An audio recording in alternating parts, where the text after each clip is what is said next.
अगर मैं आपसे कहूं कि वेनेजुएला में उतर चुकी है भारतीय सेना, अरे वो कहावत तो सुने होंगे ना कि असली साथी वही होता है जो मुसीबत में काम आता है।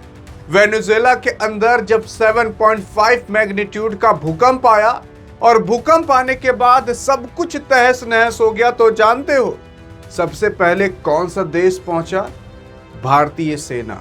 और केवल भारतीय सेना नहीं पहुंची वहां पर मदद करने के लिए, बल्कि पूरी की पूरी मेडिकल टीम पहुंची।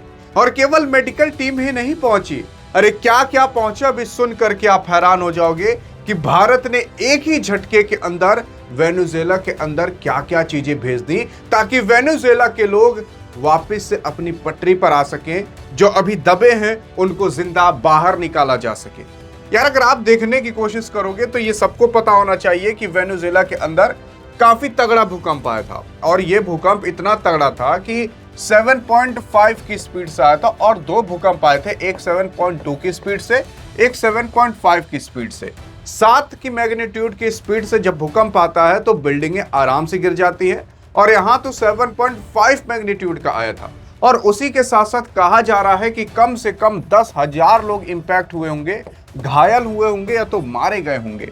मतलब वेनेजुएला जैसा सुरक्षित देश, जहां पर जनसंख्या भी उतनी ज्यादा नहीं है, वहां पर इतनी तबाही मची। सोच कर देखिए, अगर यही सेम चीज भारत या चाइना में होता, जहां पर आबादी बहुत ज्यादा है, तो ये संख्या लाखों में जा सकती थी। इतना तेज भूकंप आया था। और उसी के साथ साथ उत्तरी वेनेजुएला में आए विशालकाय भूकंप के बाद भारत सरकार ने ऑपरेशन अमिस्ताद के तहत एक बड़ी राहत चिकित्सा टुकड़ी भेजी है वेनेजुएला के अंदर। असल में वेनेजुएला की जो राजधानी है वो वेनेजुएला के उत्तरी में बसी हुई है, जिसका नाम है काराकास।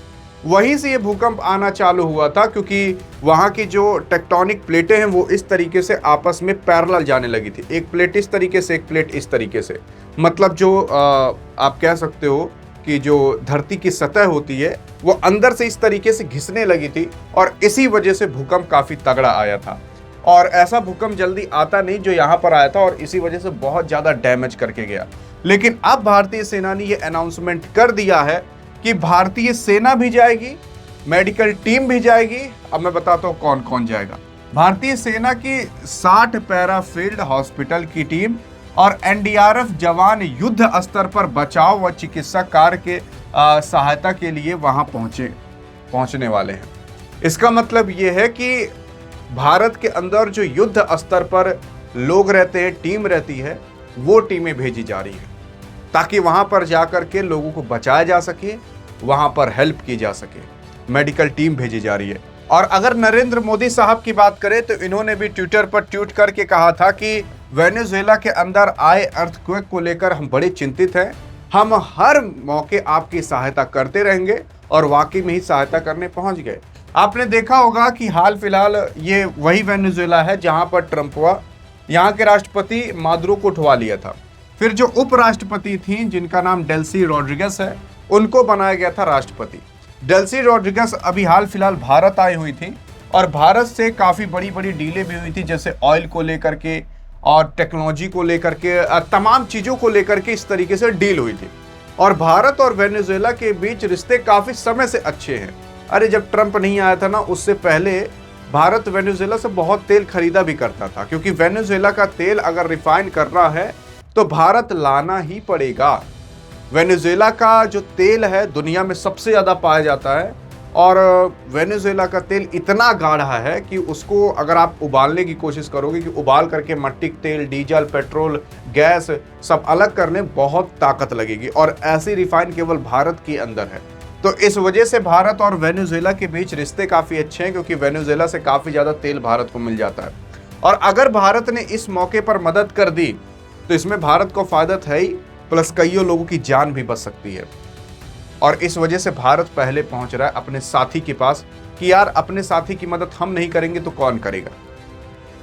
और इससे एक चीज़ ये भी होगा कि अगर वेनेजुएला की मदद करोगे तो अमेरिका खुश होगा, ट्रंप हुआ खुश होगा। इसलिए क्योंकि वेनेजुएला की मदद करने से क्या होगा कि वेनेजुएला किसका है, वेनेजुएला पर कब्जा किसका है। डेल्सी रोड्रिगस कहने के लिए राष्ट्रपति हैं, लेकिन अगर सब कुछ कहोगे कि वो ट्रंप का ही चलता है।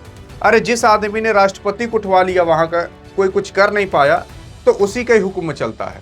और अगर भारत वहां पर मदद करने पहुंच गया तो केवल वेनेजुएला से ही नहीं बल्कि अमेरिका से भी अच्छे संबंध हो जाएंगे और पूरे दुनिया के अंदर ये मैसेज पहुंचेगा कि देखो भैया, जहां कोई नहीं वहां भारत खड़ा रहता है।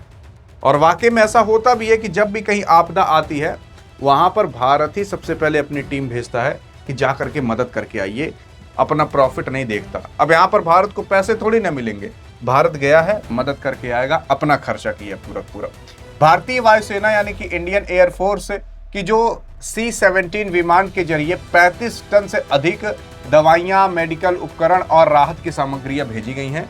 35 टन से अधिक, 35 टन का मतलब आप मान सकते हो 35,000 किलो से ज्यादा केवल दवाइयां और बाकी तमाम चीजें भेजी गई हैं। उसी के साथ साथ भारत के जो आरोग्य मैत्री प्रोजेक्ट के तहत 2 भीष्म क्यूब भेजे गए हैं जो इमरजेंसी सर्जरी और ट्रॉमा केयर की बेहतरीन सुविधाएं प्रदान करती हैं। तो भारत ने ये भी भेजा है। और उसी के साथ साथ अगर आगे देखने की कोशिश करोगे तो भारतीय सेना ने मेडिकल टीम 41 जाबाज सदस्य जिसमें 9 मेडिकल ऑफिसर शामिल हैं मौजूद हैं जो आपातकालीन में चिकित्सा के विशेषज्ञ हैं।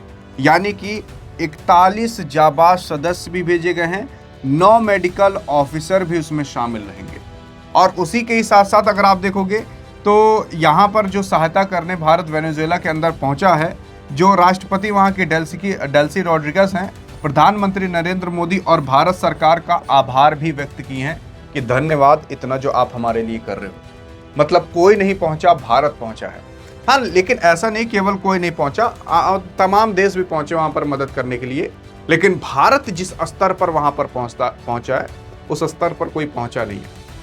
बाकी आपको क्या लगता है कि ये नरम दिल देख करके आपका भी दिल पिघला कि नहीं एक भारतीय होने के नाते? बाकी बताइएगा जरूर, देखते हैं आपकी इस पर क्या राय है। अधिक जानकारी चाहिए तो इस वीडियो में मिलते हैं, तब तक के लिए जय हिंद जय भारत।